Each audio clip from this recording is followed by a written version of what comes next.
박근혜 정부뿐만이 아니라 이명박 정부에서도 문화계 인사들에 대한 블랙리스트를 작성한 사실이 드러났습니다. 국정원 개혁위원회에 따르면 이명박 정부에서는 국정원이 주도적으로 블랙리스트를 작성해서 문화계 인사들에 대해서 불이익을 주었다는 얘기입니다. 검찰도 곧 수사에 착수한다고 합니다. 자세한 내용은 여상훈 변호사와 살펴보겠습니다. 안녕하십니까? 네, 안녕하세요. 자, 그러면 첫 번째 MB 정부 때도 블랙리스트가 작성됐다. 그리고 주도적으로 작성한 곳은 국정원이었다. 이렇게 정리할 수 있겠네요? 예, 그렇죠. 블랙리스트가 있는 거는 뭐 대충 짐작을 했죠. 왜냐하면 잘 나오던 연예인이 갑자기 어느 날 방송이 끊기고 할 때 누군가 힘은 썼을 것이다.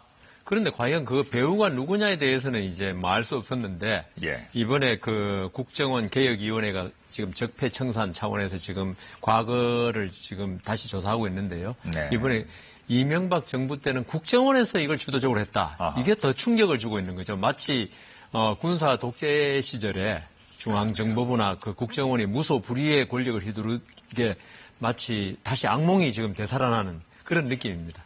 다들 비슷한 느낌이시군요. 문화예술계 인사 82명이 이 블랙리스트에 포함이 되어 있습니다. 상당히 유명한 분들인데요. 이름만 대면 알 수 있는 분들이에요. 자, 화면 보시겠습니다.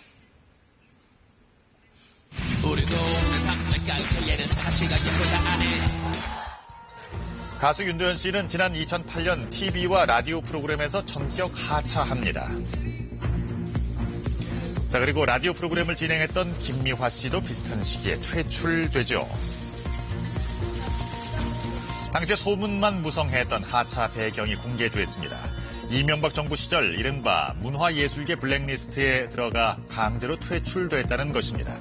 국정원 개혁위는 대통령의 비판적이거나 좌파 성향의 인사들이 국가정보원의 주도로 조직적으로 퇴출됐다고 밝혔습니다.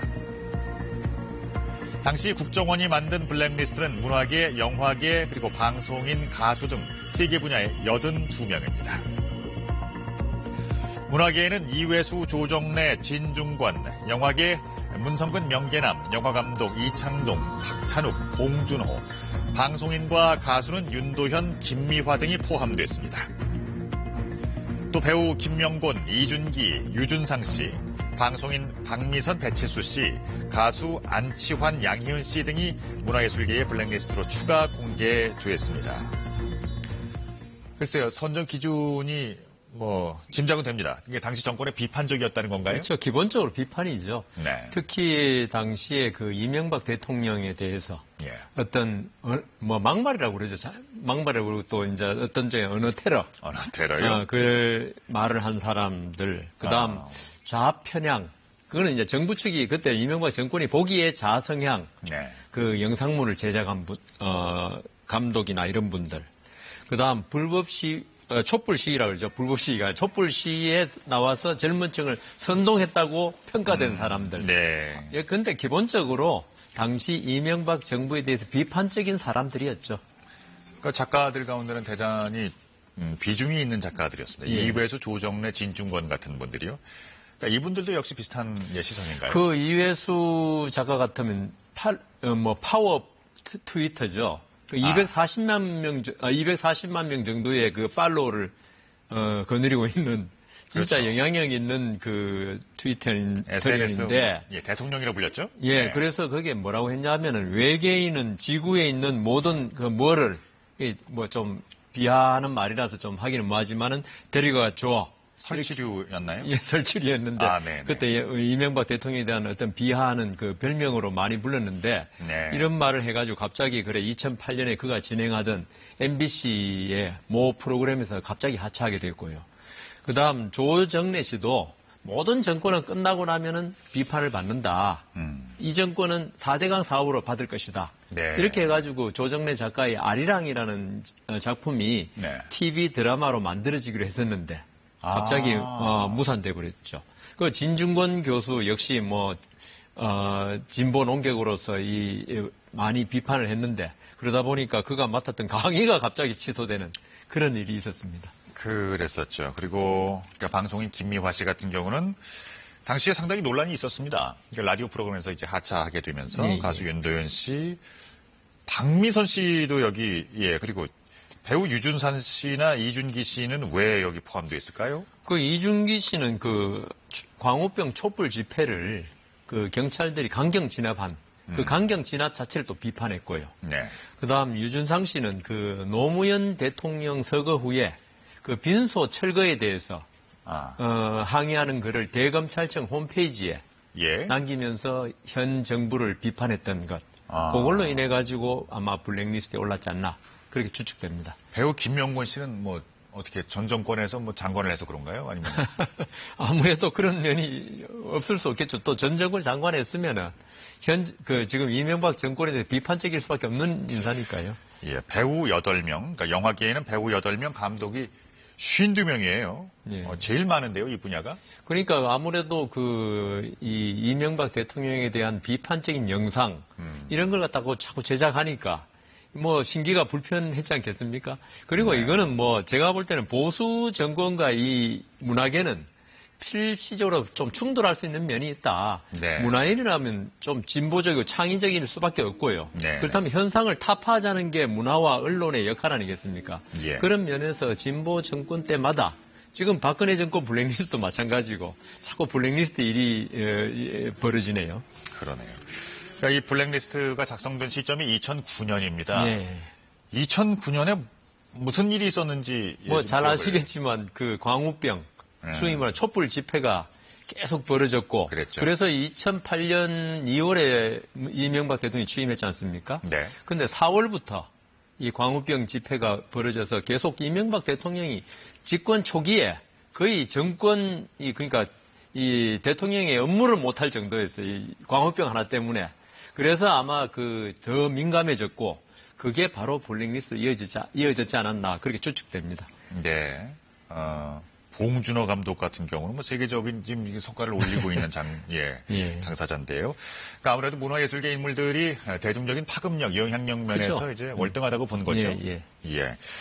그 블랙리스트에 오른 인사들에 대해서 그러니까 실제로 벌어졌던 그런 그 구체적인 불이익이 어떤 것들이 있었을까요? 나타난 것으로는 소속사에 대한 세무조사라든가 그다음 방송사 관계자 있지 않습니까? 예. 그게 인사조치까지 그러니까 구체적으로 나타난 사례가 있고요. 네네. 그다음 아까 말씀드린 이게 그때는 의심으로 그쳤지만 갑자기 방송이 없어진다든가 네. 뭐 강의가 없어진다든가 이게 그 당시에는 뭐 어떤 그 방송국 사정이라든가 이걸로 전부 치부됐는데요.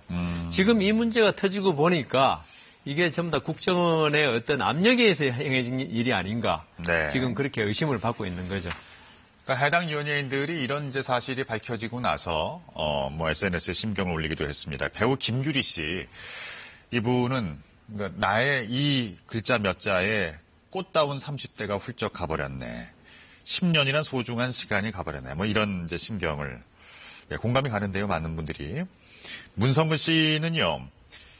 김규리 씨에게 각별한 위로를 보낸다. 저 같은 사람이야 나이도 있고 뭐 큰 문제가 아니었겠지만 얼마나 힘이 들었을까. 후배에 대한 이런 얘기를 하기도 했습니다. 당사자들로서는 그러니까 연예인들에게 활동을 막는다는 것은 이건 그 밥줄을 끊는다는 얘기 아니에요? 사형 선고죠.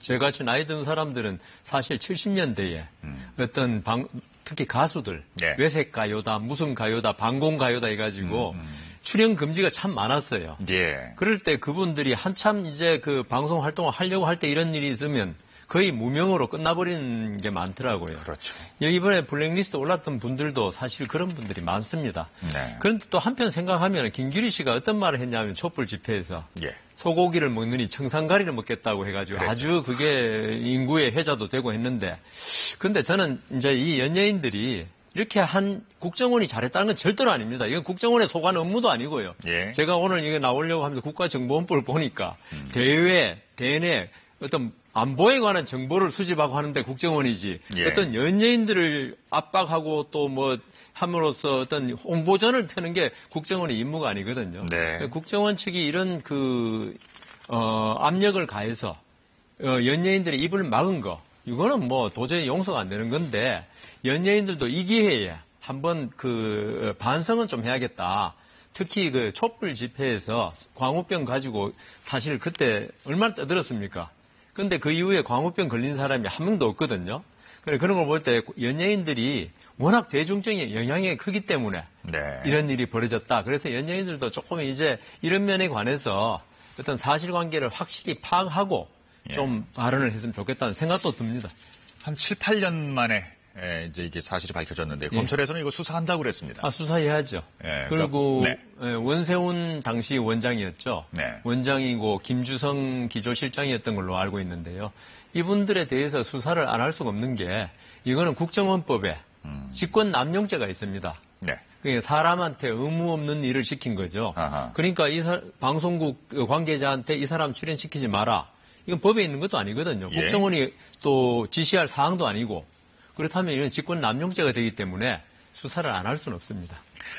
그 지금 제일 문제가 되는 분은 그럼 이제 원세훈 전 국정원장인데요. 그렇죠. 이분이 지금 4년형을 받았잖아요. 예. 그 댓글 예, 조작 사건으로.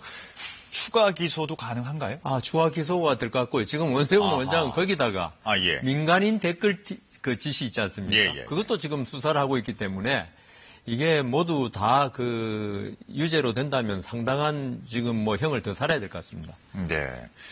그러면 말이죠. 이제 시간이 좀 흘렀습니다. 네.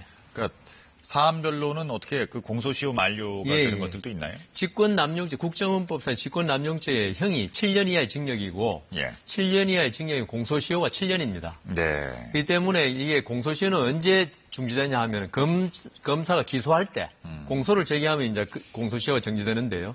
그러면은 아무리 오래 한다 하더라도 네. 2010년 한 10월까지 일어난 일은 그게 안 될 수, 공소가 제기가 안 될 수 있습니다. 네. 예.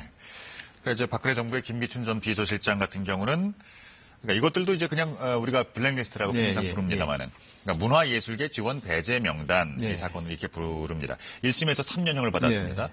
그러니까 나머지 그 작성 댓글 그러니까 블랙리스트 작성 관련자들도 사법 처리는 그러니까 원론적으로는 법리적으로는 가능한 거예요? 예, 가능합니다. 네. 이거는 그 뭐냐 하면 아까 말씀드린 바와 같이 어떤 연예인에 대해서 네. 그 출연시키지 마라 하라 이런 예. 거는 어떤 그 할 수 없는 일을 한 거거든요. 의무 아하. 없는 일을. 이 때문에 직권 남용이 되고요. 그렇기 때문에 처벌 가능성이 아주 농후합니다. 네. 그런데 말이죠. 지금 그 국정원 개혁위에 따르면 블랙리스트를 퇴출하라고 처음에 이제 지시를 하고 나서 예. 그 진행 상황을 청와대 보고했다는 내용이 나옵니다. 아까 우리 이예수 작가의 좀 네네. 뭐 설치류라 그러셨나요? 예. 그 말도 나왔지만 대통령이 아주 심기가 불편했던 것으로 보입니다. 그러니까 국정원에서도 이 일을 갖다가 추진한 거고요. 그래서 뭐 대통령이 보고될 가능성이 많겠죠, 당연히.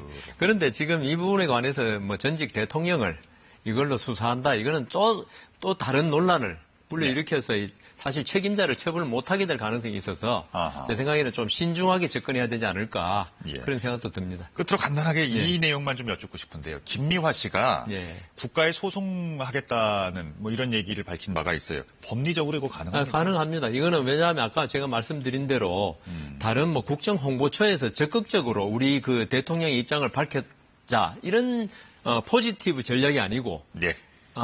정부를 비판한 사람 입을 막음으로써 이렇게 지금 블랙리스트 만든 거 아닙니까? 예. 그러면 이거는 그 국정원이 할 일이 국가기관이 권한을 남용한 거기 때문에 네.